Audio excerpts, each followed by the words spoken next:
Why would a bride cancel her own wedding flowers 2 days before the ceremony? The florist asked me on the phone, and that was the exact moment I realized something was very, very wrong. My name is Emily Carter, and until that call came in on a quiet Thursday afternoon, I thought the most stressful part of my wedding would be deciding whether the table linens should be ivory or champagne. The florist, a kind older man named Martin Hale, had been working with my fiancé Daniel and me for months, carefully planning arrangements of white peonies and soft greenery that would line the aisle at the small vineyard venue just outside Napa Valley. I had visited his shop twice, walked through coolers filled with fresh flowers, and even brought my mother along once because she said she wanted to be involved in the planning. So when Martin calmly explained that he was simply confirming the cancellation request I had supposedly made the day before, I laughed at first because I thought it had to be a mistake. I didn't cancel anything, I told him, standing in the middle of my apartment kitchen with my phone pressed tightly against my ear. Outside the window, the California sun was bright and warm, the kind of perfect weather every bride hopes for during a spring wedding weekend. But suddenly the light felt strangely cold. Martin hesitated, and I could hear papers rustling on his desk before he spoke again in a careful voice. Well, the caller said she was you.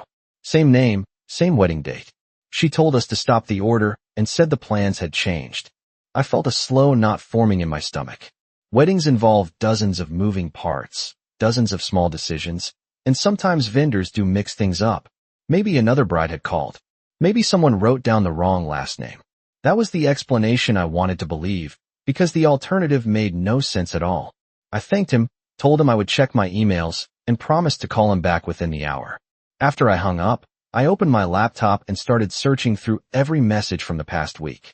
There was nothing. No cancellations, no changes, not even a question about flowers. Daniel had been at work all day, and my maid of honor Claire was across the country in Chicago. So there was no one else who would have touched the arrangements. For a few minutes, I just sat there staring at the screen, listening to the faint hum of the refrigerator and the ticking of the wall clock. 2 days before my wedding, the flowers that were supposed to line the aisle where Daniel and I would say our vows had apparently been erased by a phone call I never made. At that moment, I told myself it was a harmless misunderstanding, the kind of small glitch that happens during big events.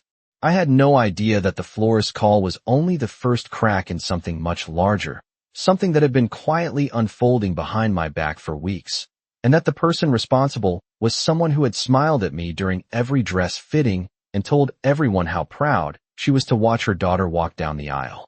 I stared at my laptop for several minutes after the call ended, hoping the answer would appear somewhere between the lines of my inbox, but the screen remained painfully ordinary. There were messages from the bakery confirming the final tasting menu, a reminder from the vineyard venue about rehearsal time on Friday afternoon, and a cheerful note from the photographer about sunset lighting over the hills. Everything looked exactly the way it should have looked 2 days before a wedding. Nothing suggested that a major part of the ceremony had just been canceled. I closed the laptop and walked to the window, trying to convince myself that Martin had simply mixed up 2 brides with the same last name, because Carter is not exactly a rare name in California. Still, something about the hesitation in his voice would not leave my mind. Vendors who have been in business for 30 years do not usually confuse their orders, especially not orders they spent months planning. I picked up my phone again and dialed the number for Rachel Green, our wedding planner. Rachel had been coordinating the entire event since January and knew every detail better than anyone else. She answered on the second ring with the calm confidence that had made me trust her from the beginning.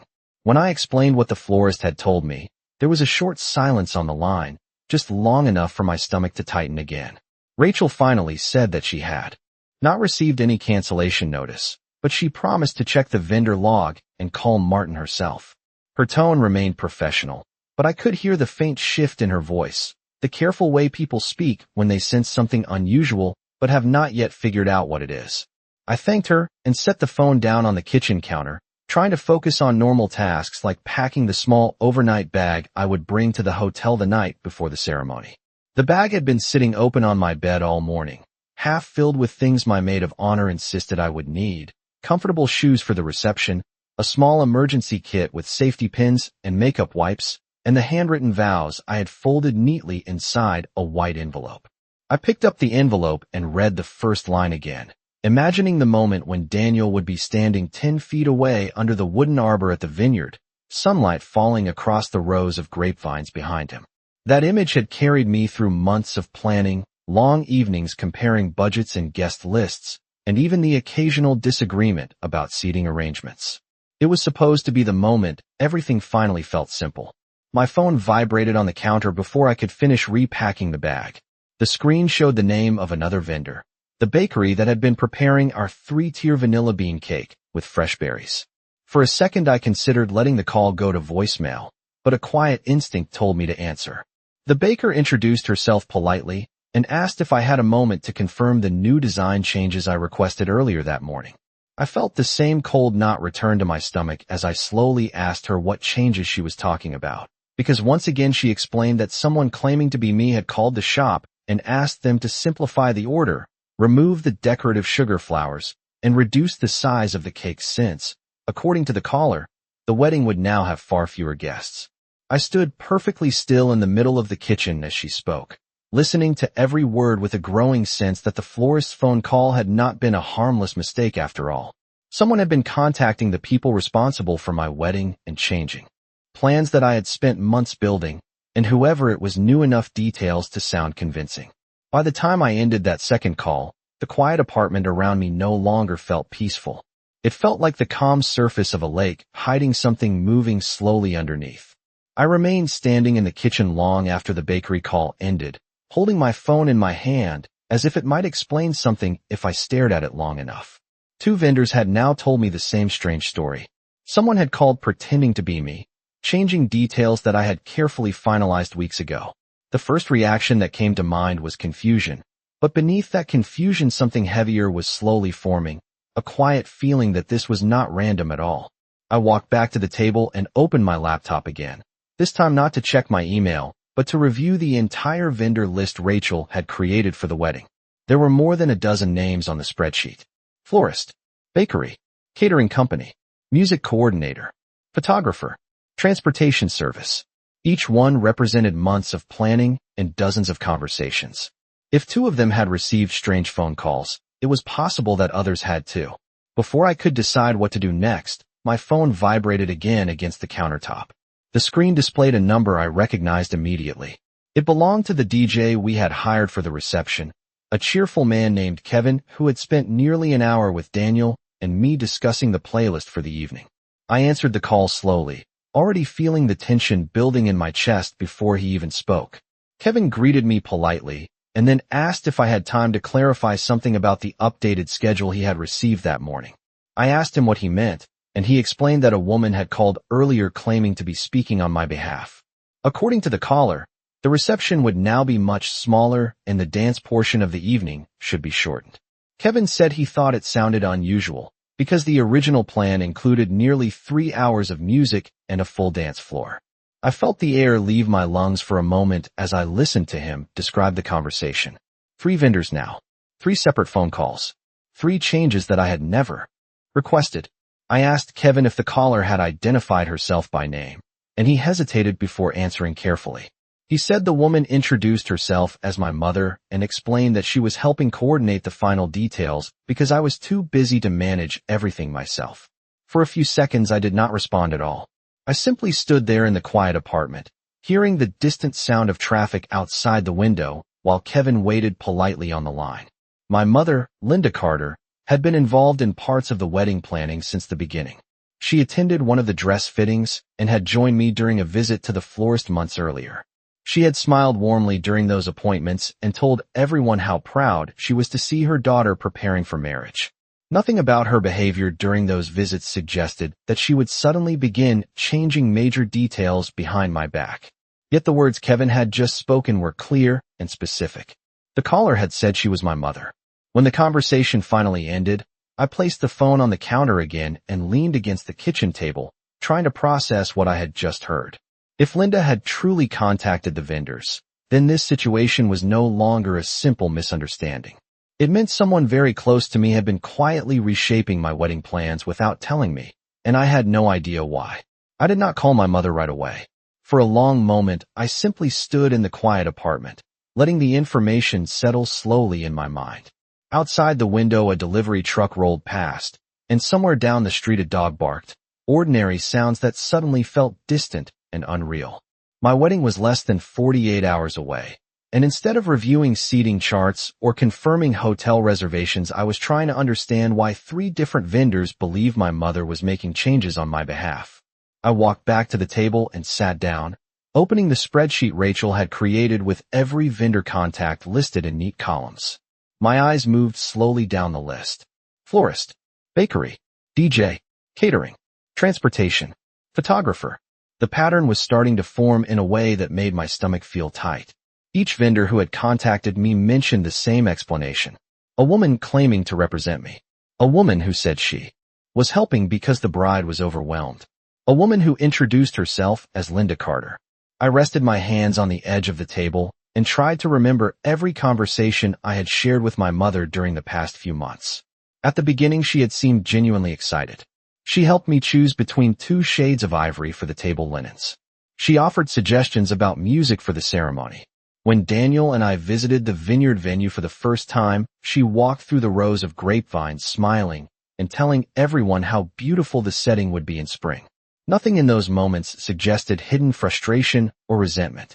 If anything, she appeared proud, the way mothers often look when they watch their children begin a new chapter of life. That memory made the situation even harder to understand. I picked up my phone again and scrolled through our recent messages. The conversation looked perfectly normal. She had asked about the rehearsal dinner schedule earlier that week. She had sent a photo of the shoes she planned to wear to the ceremony. She even wrote a short message that morning saying she hoped I was resting before the busy weekend. There was nothing in those texts that hinted she had been calling vendors behind my back. For a brief moment, I considered the possibility that someone else was pretending to be her. Perhaps a misunderstanding had spread from one vendor to another. But that explanation collapsed as soon as I remembered Kevin's careful words during our phone call. He had clearly said the caller introduced herself as my mother and spoke with confidence about the wedding schedule. Vendors do not normally accept major changes from strangers unless the person calling knows the event details. Whoever made those calls knew the date, the venue, and the names connected to the celebration. I closed my eyes for a second and took a slow breath, trying to keep my thoughts steady. Daniel was still at work across town and had no idea any of this was happening. My first instinct was to call him immediately, but something stopped me. I wanted to understand the situation before alarming him, especially so close to the ceremony. At that moment, my phone vibrated once more on the table. This time the screen displayed Rachel Green's name. I answered quickly and heard the calm but serious tone in her voice as she explained that she had just spoken with 2 more vendors who confirmed receiving calls from my mother earlier in the week. According to them, she had requested smaller arrangements, fewer tables, and simplified decorations because, in her words, the wedding plans had become unnecessarily extravagant. I stared across the room while Rachel spoke, feeling the last piece of uncertainty quietly disappear. The situation was no longer a question. My mother had been actively changing the details of my wedding, and I still did not know why. I ended the call with Rachel and remained seated at the kitchen table, staring at the quiet screen of my laptop, while the late afternoon sunlight slowly moved across the floor. For the past hour, I had been collecting pieces of information that all pointed in the same direction. Yet the explanation still felt impossible to accept. My mother had been contacting vendors for my wedding and quietly changing details that Daniel and I had spent months planning. It was not one phone call or one misunderstanding. It was a pattern that had stretched across several days. Rachel explained that the catering company confirmed receiving instructions to reduce the guest count by nearly 20 people, which meant fewer tables and a smaller dinner service. The transportation company also said they had been asked to cancel one of the shuttle vans that would bring guests from the hotel to the vineyard. Each change seemed small on its own, but together they slowly reshaped the entire event into something simpler and noticeably smaller than what we had originally planned. As Rachel spoke, I imagined the wedding I had pictured for so long gradually shrinking piece by piece without my knowledge. When the call ended, I placed my phone down gently and leaned back in my chair, trying to understand what motive could possibly explain my mother's actions. She had never openly complained about the wedding plans. During every conversation, she appeared supportive and calm. She had even told relatives how beautiful the venue was and how excited she felt about the celebration. I remembered a lunch we shared 3 weeks earlier at a small cafe near her house, where she asked about the floral arrangements and smiled when I described the long tables decorated with white peonies. At that moment she sounded proud, almost sentimental. Thinking about that conversation now made the situation feel even more confusing. I closed the spreadsheet and walked slowly to the window again. The sky had begun to shift into the warm golden color that appears in Northern California during the early evening. And for a moment, the peaceful scene outside contrasted sharply with the quiet tension building inside my mind. I considered calling my mother immediately and asking her directly what she had done, but something held me back. If she truly believed she was helping in some strange way, confronting her without understanding the full picture might only create more confusion. Instead, I picked up my phone and opened the notes application, writing down every vendor who had mentioned a phone call. Florist, bakery, DJ, catering, transportation. The list was growing quickly, and with each new name the pattern became clearer. Whoever had been making those calls knew the entire structure of the wedding schedule. That meant the person had access to the planning details Rachel and I had carefully organized over the past several months. I suddenly realized there was only one place where those details existed in a single document: the shared planning folder Rachel created for the event. I returned to the table and opened the folder again, scanning through the files until I found the vendor contact sheet. At the top of the document was a simple note Rachel had written months earlier reminding me that the file should only be shared with people directly involved in the planning process. As I looked at the list of names who had received access, my eyes slowly stopped on one familiar entry: Linda Carter. My mother had asked for the document early in the planning process so she could help coordinate family travel arrangements. At the time, the request seemed completely reasonable. Now it felt like the final piece of a puzzle that had been quietly forming all afternoon. For several minutes, I sat at the table staring at my mother's name in the sharing list of the planning folder, feeling the quiet realization settle over me like a slow shadow. The document contained everything a vendor would need in order to sound convincing on the phone: contact numbers, schedule timelines, guest estimates, delivery instructions, even the names of the assistants who worked at each company. If someone wanted to call pretending to help coordinate the wedding, this file would make it easy. I leaned back in the chair and rubbed my hands together slowly, replaying the past few weeks in my mind with a new perspective. There had been small moments I ignored at the time. My mother asking whether the catering order really needed so many courses. Her comment about how large weddings often become unnecessary displays. The way she smiled politely when I explained the dance floor lighting Daniel had chosen for the reception. None of those remarks sounded hostile when she said them, but now they seemed to belong to a pattern I had not noticed before. My phone buzzed again on the table, interrupting the quiet train of thought. It was Rachel calling for the second time that afternoon.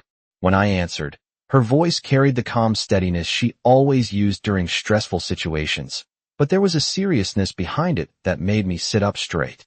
She told me she had just spoken with the catering manager directly and confirmed that the call from my mother happened 3 days earlier. According to the manager, Linda Carter introduced herself warmly and explained that she wanted to simplify the event because the bride had been under too much pressure. She said a smaller reception would be more comfortable for everyone. Rachel paused for a moment before continuing, carefully choosing her words. The manager also mentioned that my mother had asked an unusual question about the catering deposit. She wanted to know how refunds were processed if the final guest count was reduced. When I heard that detail, I felt something inside my chest tighten sharply. Until that moment, I had been trying to believe my mother might have convinced herself she was helping, perhaps thinking she was reducing stress or making the event easier to manage. But asking about refunds meant something else entirely. It meant she had been thinking about the money connected to each change. Rachel explained that no refunds had been issued because the manager refused to modify the contract without confirmation from me directly. That decision suddenly felt like the only thing protecting the wedding from quietly collapsing piece by piece. After the call ended, I walked slowly through the apartment, trying to steady my thoughts. The place looked exactly the way it had that morning. My overnight bag was still sitting open on the bed, the white envelope with my vows resting carefully inside. The refrigerator hummed softly in the kitchen, and the late sunlight stretched across the living room floor. Everything in the apartment looked calm and normal, Yet the plans for the most important day of my life had been quietly altered behind my back by someone I trusted. I stopped near the doorway and looked down at my phone again. My first instinct earlier had been to confront my mother immediately, but now a different thought was forming. If she believed these changes had gone unnoticed, then she also believed the wedding would unfold according to the smaller version she created. And that assumption meant she had no idea how much I had already learned. I stood quietly in the living room for a long time after that realization, holding my phone loosely in my hand while the evening light slowly faded outside the windows. The idea forming in my mind was simple but strangely calming. If my mother believed the wedding had already been reduced to the smaller version she designed, then she would arrive expecting exactly that. Smaller decorations, fewer flowers, less music, a simpler reception. She would expect a wedding that looked modest and unfinished. That thought settled into place like the final piece of a puzzle. Instead of anger, what I felt was a quiet clarity. I walked back to the kitchen table and called Rachel again. She answered almost immediately, as if she had been expecting another update. I explained that I did not want to confront my mother yet, and asked her a careful question. Could the original plans still be restored if the vendors moved quickly during the next 24 hours? Rachel paused for only a moment before responding with the steady confidence that had made me trust her from the beginning. She said the florist still had the peonies reserved because the cancellation had not been finalized. The bakery had not changed the cake yet because they were waiting for written confirmation. The catering company had refused to reduce the guest count until hearing from the bride directly. In other words, the wedding we planned was still possible. The only thing that had changed was what my mother believed would happen. I leaned forward over the table and felt the first small sense of relief since the afternoon began. Rachel asked what I wanted to do, and I told her the truth that had slowly formed in my thoughts during the past hour. I wanted the wedding to proceed exactly as Daniel and I had planned it. Every flower, every table, every detail. But I also wanted the vendors to remain quiet about the situation. No one needed to contact my mother again. No one needed to correct her assumptions. Rachel listened carefully and then asked one simple question. Did I want the vendors to pretend the smaller changes had been accepted? I answered yes without hesitation. The silence on the line lasted for a few seconds before Rachel finally gave a small, thoughtful laugh. She said she understood the idea and would begin calling the vendors immediately. By the time the conversation ended, the apartment was nearly dark and the lights from nearby houses had begun to glow outside the windows. I set my phone down on the table and walked slowly toward the bedroom where my overnight bag was still waiting. Tomorrow evening, I would leave for the hotel near the vineyard. And the following afternoon, I would walk down the aisle toward Daniel under an arbor of white flowers that had almost disappeared earlier that day. Somewhere across town, my mother was likely convinced that the celebration would be smaller, quieter, perhaps even slightly disappointing. She believed she had quietly reshaped the event without anyone noticing. What she did not know was that every vendor she contacted had now spoken to me, and the wedding she thought she had changed was about to unfold exactly the way it was always meant to. The next morning arrived with a strange sense of calm that I did not expect. Instead of waking up anxious about the wedding weekend, I felt focused, almost observant, as if I had stepped slightly outside the chaos of the situation and could now watch everything unfold with clear eyes. Sunlight slipped through the curtains of my apartment and lit the bedroom floor where my overnight bag was waiting beside the bed. For a moment, I simply stood there, remembering how close those plans had come to quietly falling apart the day before. Then my phone buzzed softly on the nightstand. It was a message from Rachel. She wrote that she had spoken with every vendor late into the evening and confirmed that the original plans were being restored exactly as Daniel and I designed them. The florist would deliver the full arrangements. The bakery would complete the 3-tier cake with the sugar flowers we chose. The DJ would prepare the full music schedule we had discussed weeks earlier. No one had contacted my mother again, and no one intended to. As far as she knew, the smaller version of the wedding was still moving forward. I read the message twice and felt a quiet wave of gratitude toward the people who had helped protect the celebration without creating more conflict. After replying with a simple thank you, I began getting ready for the day. Daniel was meeting me later at the vineyard for the rehearsal walkthrough, and the hotel room where I would stay that night had already been reserved by my maid of honor, Claire. By mid-morning, I was driving north toward the rolling hills outside Napa Valley where the ceremony would take place. The vineyard looked exactly the way I remembered from our first visit months earlier. Long rows of grapevines stretched across the landscape, their leaves bright green under the clear California sky. Workers were setting up chairs along the aisle while the wooden arbor stood quietly at the far end of the lawn. From a distance the scene looked peaceful and organized, yet only a handful of people there knew how close the event had come to being quietly reduced into something else entirely. Rachel greeted me near the entrance with the same steady smile she always carried during planning meetings. She walked me through the schedule for the afternoon rehearsal and explained that the vendors had already begun preparing the full decorations for the following day. As she spoke, I noticed the trucks from the florist and catering company arriving near the service area behind the venue. Each vehicle represented a piece of the wedding that had almost disappeared the day before. Watching them arrive one by one felt strangely reassuring. Later that afternoon, Daniel joined us on the lawn, dressed casually, but smiling with the easy confidence that had always made stressful situations feel manageable. We practiced the short walk down the aisle together while Rachel guided the timing of the ceremony. Daniel had no idea about the quiet chain of phone calls that had happened the previous day, and for now I chose not to tell him. I wanted him to enjoy the moment, without worrying about the hidden tension surrounding the planning. As the rehearsal ended and the sun began lowering behind the vineyard hills, guests slowly started arriving at the nearby hotel for the weekend celebration. Somewhere among them my mother would soon appear, believing she understood exactly how the wedding would look the next day. She believed the event had already been simplified and scaled down according to the changes she made. What she did not know was that every chair, every flower, every detail had been restored quietly during the past 24 hours, and the celebration she thought she had reshaped was waiting exactly the way Daniel and I had planned it from the very beginning. That evening the hotel lobby slowly filled with the familiar energy that always surrounds a wedding weekend.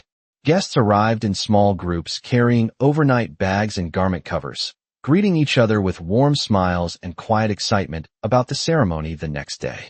I stood near the reception desk with Claire, my maid of honor, checking the final room list while the soft hum of conversation echoed across the marble floor. Every now and then someone would walk over to congratulate me, and I would thank them with the calm smile I had practiced all afternoon. To everyone else the weekend looked perfectly normal. No one could see the quiet tension that had unfolded behind the scenes only 24 hours earlier. Daniel had stepped outside to help his brother unload luggage from the car when I noticed a familiar figure entering through the glass doors of the hotel. My mother walked inside carrying a small suitcase and wearing the composed expression she often used during family gatherings. She spotted me almost immediately and lifted one hand in a gentle wave before crossing the lobby toward us. For a moment, I watched her carefully, studying the calm confidence in her posture. If she felt any concern about the wedding plans, she did not show it. When she reached me, she wrapped her arms around my shoulders in a quick hug and told me I looked relaxed for a bride the night before her ceremony. Her voice sounded warm and affectionate, exactly the way it always did when other people were nearby. I thanked her and asked if her drive had been comfortable. She nodded and said the roads were clear the entire way. Then she glanced briefly around the lobby as if taking in the size of the gathering. I noticed the small pause in her expression when she saw how many guests had already arrived. It was a subtle reaction, almost too small to notice, but I recognized it immediately. She had expected something quieter, something more modest. Claire excused herself politely and walked toward the elevator, leaving the two of us standing near the reception desk. My mother leaned closer and asked how the final preparations were going at the vineyard. I told her everything was moving smoothly and that Rachel had confirmed the vendors would finish setting up early in the morning. She gave a thoughtful nod and said sometimes simpler weddings turn out to be the most meaningful ones. I held her gaze for a moment, understanding exactly what she believed those words meant. In her mind, the celebration had already been reduced. The flowers were supposed to be minimal, the reception smaller, the decorations simpler than what Daniel and I originally planned. I did not correct her. Instead, I smiled calmly and said that tomorrow would be a beautiful day. Daniel returned a moment later carrying a garment bag and greeted my mother with an easy smile. The three of us spoke for a few minutes about the rehearsal dinner scheduled later that evening at a small restaurant down the road.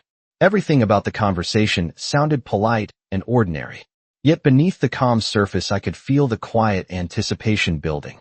Tomorrow afternoon, my mother would walk into the vineyard expecting a wedding shaped by the changes she made. She believed the event would reflect the smaller version she had quietly arranged through those phone calls. What she did not realize was that every vendor she contacted had already spoken with me, and the ceremony waiting at the vineyard had been restored piece by piece during the past day. By the time the lobby began to empty and guests started heading upstairs to their rooms, I understood something with complete clarity. My mother was certain she knew exactly what the wedding would look like, and tomorrow she was going to discover how wrong she was. The rehearsal dinner that evening unfolded exactly the way wedding weekends often do, filled with quiet laughter, clinking glasses, and relatives telling stories that grew slightly more dramatic with every retelling. The restaurant sat on a hillside overlooking the vineyards, its large windows reflecting the soft gold of the sunset, while long tables were arranged across the private dining room for our families and closest friends. Daniel sat beside me, relaxed and cheerful, listening to his father recall a story about the first time we met at a charity event 3 years earlier. Around the table, people smiled and nodded, occasionally raising a toast in our direction. To everyone there, it looked like the beginning of a joyful celebration. My mother sat halfway down the table beside one of my aunts, her posture straight and her expression calm as she listened to the conversation. Every now and then she glanced toward me with a small approving smile, the same composed expression she had worn in the hotel lobby earlier. If she felt any concern about the wedding details, she hid it well. The dinner continued with light conversation and simple dishes while the room filled with the easy warmth that appears when families gather for meaningful occasions. Claire eventually stood to give a short toast, speaking about the years we spent as friends and the moment Daniel entered my life. Her words were heartfelt and sincere, drawing gentle laughter from the room when she mentioned the first disastrous dinner I attempted to cook for Daniel when we started dating. As the evening moved forward, the conversation shifted between tables while guests finished dessert and coffee. I noticed my mother watching the room carefully more than once, her eyes moving from group to group as if quietly evaluating the atmosphere of the celebration. Perhaps she was still trying to imagine how the ceremony would look the next day. In her mind, the decorations would be simpler, the arrangements smaller, the entire event scaled back into something modest. That belief seemed to give her a quiet confidence. When the evening finally ended and people began standing to say their goodnights, Daniel wrapped his arm around my shoulders and asked if I felt ready for tomorrow. I told him I did, and it was the truth. Earlier that week, the wedding plans had nearly slipped into chaos without my knowledge. Now everything had been restored carefully by the people who helped bring the event together. As we stepped outside the restaurant, the cool evening air drifted across the hillside, and the distant rows of grapevines were barely visible under the fading light. Guests slowly walked toward their cars while soft conversations echoed in the parking lot. My mother approached me near the entrance and gave me another quick embrace before leaving for the hotel. She told me to rest well and reminded me that tomorrow would be a long and emotional day. I thanked her and watched as she walked toward the waiting car with one of my relatives. There was a calm certainty in the way she moved, the quiet assurance of someone who believed everything was unfolding exactly as expected. When Daniel and I finally returned to the hotel a little later that night, the building had grown quiet, as most guests had already gone to their rooms. I stood near the elevator for a moment before heading upstairs, thinking about how the next afternoon would unfold. By this time tomorrow, the chairs would be arranged along the vineyard lawn, the aisle lined with white flowers, and the music beginning softly as the ceremony started. My mother believed she already knew what the wedding would look like when she arrived. She believed the event had been reshaped according to the phone call she made. What she did not know was that every detail had already been restored, and when she stepped onto the vineyard lawn the next day, she would be looking at a celebration that had quietly returned to exactly what Daniel and I had planned from the beginning. The morning of the wedding began quietly, long before most of the guests had even opened their hotel curtains. I woke just after sunrise and stood for a moment beside the window of my room, looking out at the pale light spreading across the hills outside Napa Valley. The vineyards stretched in long rows beneath a sky that promised a warm and clear day. For a few seconds, I simply breathed in the stillness, letting the calm settle over me before the busy hours ahead. My phone rested on the nightstand beside the bed, and when I picked it up, there was already a message waiting from Rachel. She wrote that the vendors had arrived early at the vineyard and everything was being arranged exactly according to the original plan. The florist had already begun placing the white peonies along the aisle, and the reception tables were being set beneath the open canopy beside the lawn. I read the message slowly and felt a quiet sense of gratitude toward the people who had helped bring the celebration back to life without creating any unnecessary confrontation. A short time later, Claire knocked on the door carrying coffee and the cheerful energy she seemed to bring to every important moment. The room gradually filled with the soft noise of preparations as hair styling tools warmed on the counter and garment bags were carefully opened to reveal dresses and accessories. Laughter came easily during those early hours, the kind that happens when close friends gather together in anticipation of something meaningful. Daniel had left for the vineyard earlier that morning with his brother to help greet vendors and make sure the ceremony area was ready. Every so often my mind drifted back to the events of 2 days earlier, remembering how close the wedding had come to quietly unraveling through a series of phone calls. Yet standing there in the calm light of the morning, surrounded by friends and the simple excitement of the day, the tension from that moment felt distant. By late morning a car arrived to bring us to the vineyard, and the short drive through the countryside passed quickly as sunlight filled the road ahead. When we reached the venue, I stepped out and immediately noticed the transformation across the lawn. Rows of white chairs stood neatly arranged along the aisle, and the wooden arbor at the far end was covered in the soft floral arrangements Daniel and I had chosen months before. The air carried the light scent of fresh flowers and cut grass, blending with the warm breeze moving through the vineyard rows.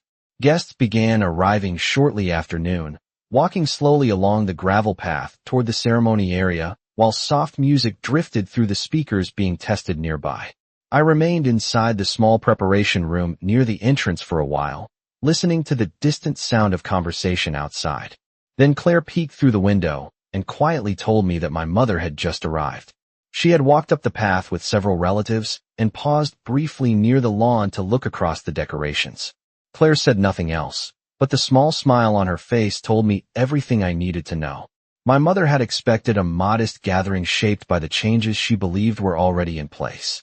Instead, she had stepped into a vineyard filled with the full celebration Daniel and I had carefully planned from the beginning, every chair and flower standing exactly where it was always meant to be. From the small preparation room near the entrance of the vineyard, I could hear the soft murmur of guests gathering outside, the quiet rhythm of footsteps on gravel, and the gentle notes of the musicians warming up for the ceremony.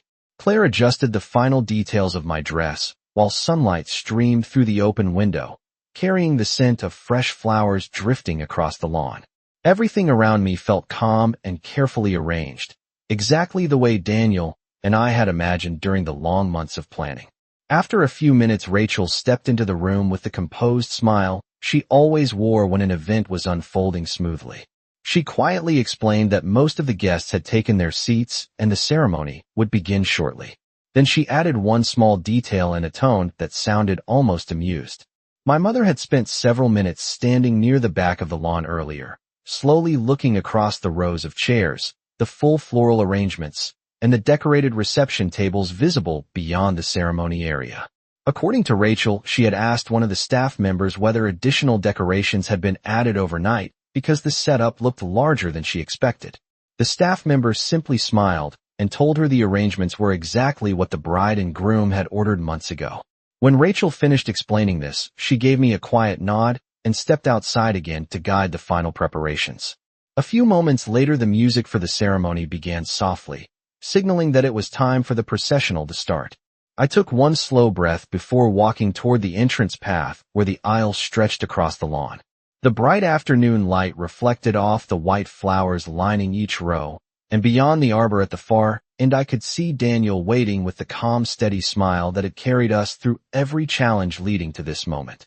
As I began walking forward, the guests rose gently from their seats and turned to watch.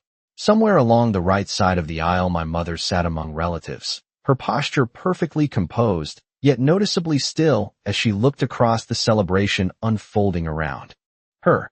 The vineyard lawn was filled with every detail she believed had been quietly removed. The full floral arrangements, the complete seating plan, the musicians playing softly beside the aisle, Nothing about the ceremony reflected the smaller version she thought she had created through those phone calls. Yet the ceremony itself moved forward peacefully, guided by the quiet voice of the officiant and the warm attention of family and friends gathered around us. When Daniel and I exchanged our vows beneath the wooden arbor, the breeze moved gently through the vines behind us, and the moment felt exactly the way we had imagined from the beginning. Applause rose across the lawn when the ceremony concluded, and guests followed us toward the reception area where the decorated tables and music awaited. As people gathered for the celebration, I noticed my mother standing near the edge of the lawn speaking quietly with one of my aunts, her expression thoughtful as she looked across the reception setup. She had arrived expecting a modest gathering shaped by the changes she believed had already taken place. Instead, she found herself standing in the middle of a celebration that had quietly returned to its original form without a single confrontation or raised voice.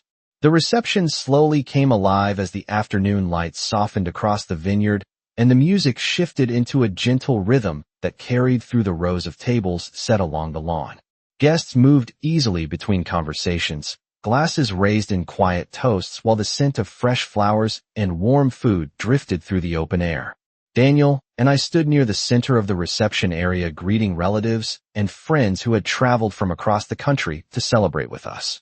Every now and then someone mentioned how beautiful the decorations looked or how perfectly the ceremony had unfolded beneath the arbor. Each compliment reminded me how close the celebration had come to becoming something entirely different only 2 days earlier. Yet now the evening felt effortless, as though the event had always been destined to unfold exactly this way. After dinner, Rachel stepped forward to offer a brief thank you to the vendors who had worked behind the scenes to prepare the vineyard so quickly that morning.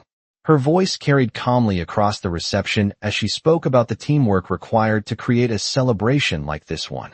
While she spoke, I noticed my mother standing near one of the tables beside several relatives, listening quietly while watching the room around her. Her expression had changed slightly since the ceremony earlier that day. The calm certainty she carried when she arrived had softened into something more thoughtful. When the short speech ended and the music began again, Daniel took my hand and led me toward the dance floor where the first dance was about to begin. Guests gathered in a loose circle around us as the musicians started playing a slow melody. For a moment, the rest of the vineyard faded into the background while we moved gently beneath the evening sky, surrounded by people who had come to share the moment with us. Later in the evening, after the dance floor filled and the celebration grew louder with laughter and conversation, I stepped aside for a moment to breathe in the cool air near the edge of the lawn. My mother approached quietly from behind and stood beside me looking out across the reception area where lights had begun glowing along the tables. She remained silent for a few seconds before finally speaking in a calm voice that sounded more reflective than I had heard from her in a long time. She said the wedding was beautiful and admitted she had not expected it to look quite like this when she arrived. I turned toward her and simply thanked her for coming. There was no anger in my voice and no need to explain anything further. The celebration unfolding behind us had already answered every question that mattered. She watched the reception for